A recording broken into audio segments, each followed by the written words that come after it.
On a peur que Montmartre soit défiguré, que Montmartre ne soit plus ce petit village que depuis 25 ans j'essaie de conserver.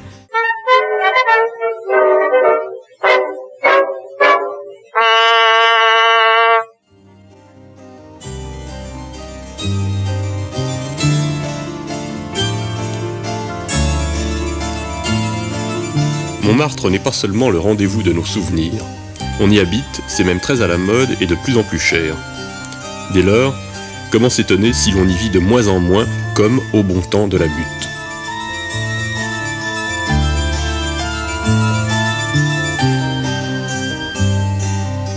Actuellement, c'est un peu la révolution à Montmartre. En effet, jamais nous n'avons eu autant de projets importants et qui sortent ensemble.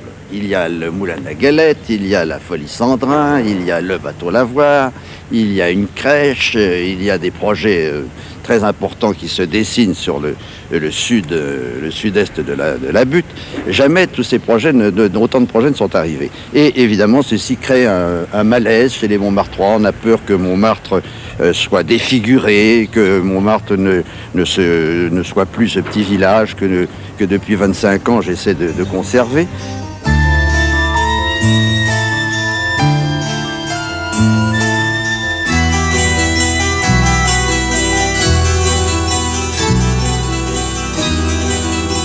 Au lieu de la peinture moderne, le bateau Lavoir était dans un état plus que médiocre lorsqu'en 1970, il fut détruit par un incendie. Il n'en reste plus qu'une porte, elle est à vendre, et une maquette qui est conservée au musée de Montmartre.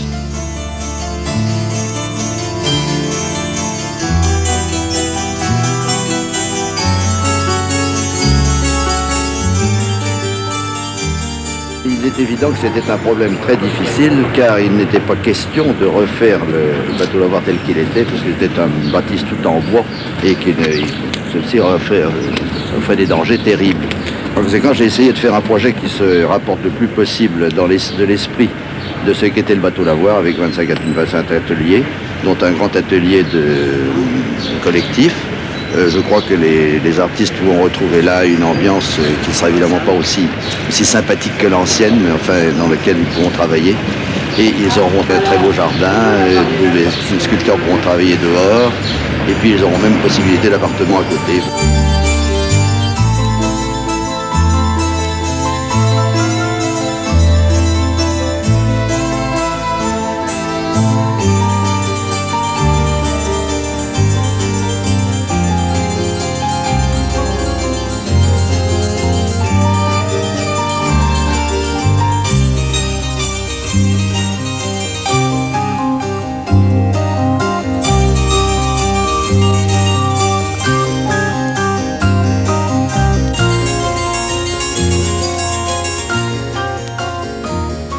Gilles Fourment, vous êtes architecte et responsable du projet d'aménagement de la Folie Sandrin. Qu'est-ce que la Folie Sandrin ? La Folie Sandrin est un projet de restauration et d'aménagement de l'ensemble des bâtiments qui existent, sans aucune construction nouvelle. On conserve entièrement les espaces verts et on restaure façade, toiture, après avoir démoli tout ce qui a été construit au fil des années et qui déparait les anciennes façades. Le projet consiste donc à redonner une vie à ces bâtiments qui autrefois étaient une maison de repos. Ensuite, c'est devenu une école privée. Et depuis quelques années, ces bâtiments ont été entièrement abandonnés. Une fois le projet terminé, le site de Montmartre ne doit pas du tout être déparé et il sera conservé. Tout cet espace est entouré de murs. Est-ce que les murs subsisteront? Est-ce que le public aura accès au jardin, au parc? Non, comme c'est un ensemble privé, le public n'aura pas accès au jardin. Mais je comprends très bien qu'un espace vert comme ça, c'est triste que les gens du quartier ou même des gens venant d'un Montmartre ne puissent pas en profiter.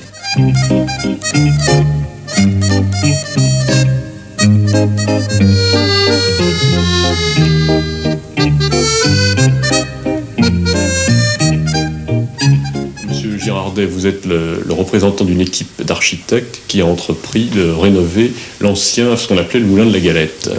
Quel est l'état actuel du Moulin de la Galette? Eh bien, le Moulin de la Galette, c'est d'abord un site, c'est pas un moulin proprement dit.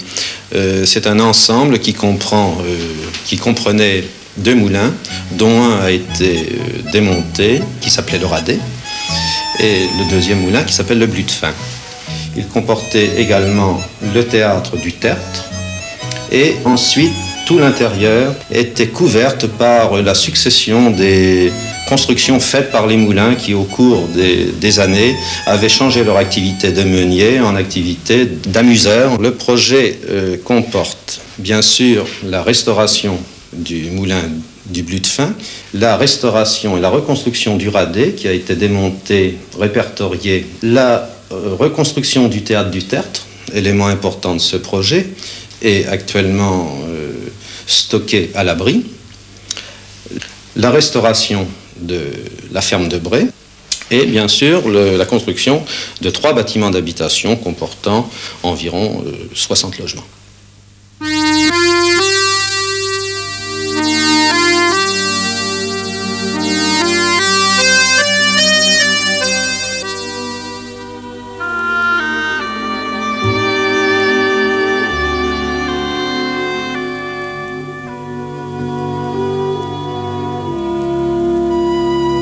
Une équipe de jeunes architectes spécialistes du paysage urbain a fait accepter pour l'aménagement de la place des Abbesses un projet qui va dans le sens de l'écologie et qui n'a rien d'immobilier.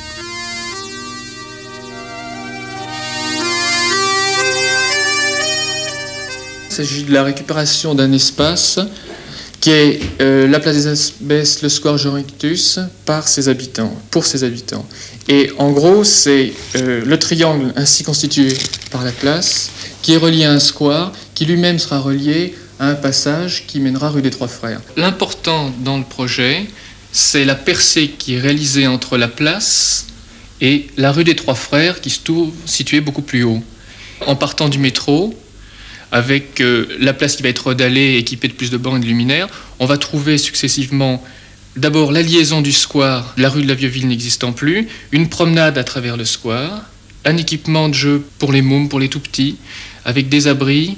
On grimpe par ici sous une tonnelle et on va arriver dans un petit jardin planté. On remonte et c'est la buvette. La buvette qui est le point relais entre un autre chemin qui est celui-ci piétonnier et qui va amener sur le dernier terrain qui va mener à la rue des Trois Frères. Ainsi, on réalise la percée complète entre la rue et la place.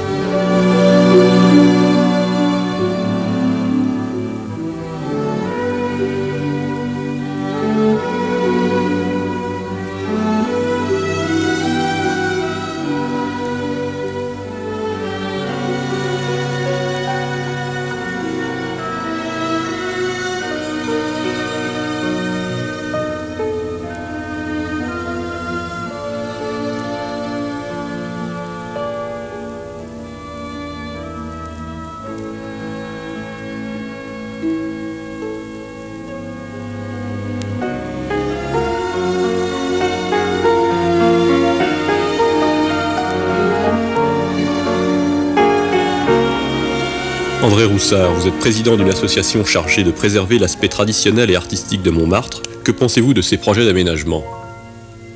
C'est-à-dire que c'est pour y veiller qu'on a créé il y a quelques années l'association Montmartre des Arts. On avait 2 buts, on voulait préserver le site d'une part, et d'autre part essayer de faire de nouveau à Montmartre une animation culturelle de qualité. Est-ce qu'un jeune artiste actuellement peut vivre à Montmartre ?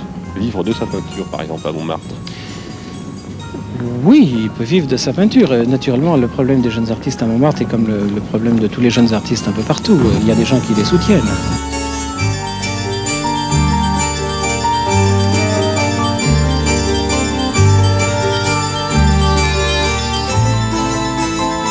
Rue Berthe, rue Ravignan, rue Saint-Vincent, rue Gabriel. Apollinaire, Macorlan, Picasso ou Joan Gris pourraient-ils aujourd'hui y trouver un atelier et payer leur loyer ? Et qu'en sera-t-il dans 20 ans de ce lieu où a soufflé l'esprit ?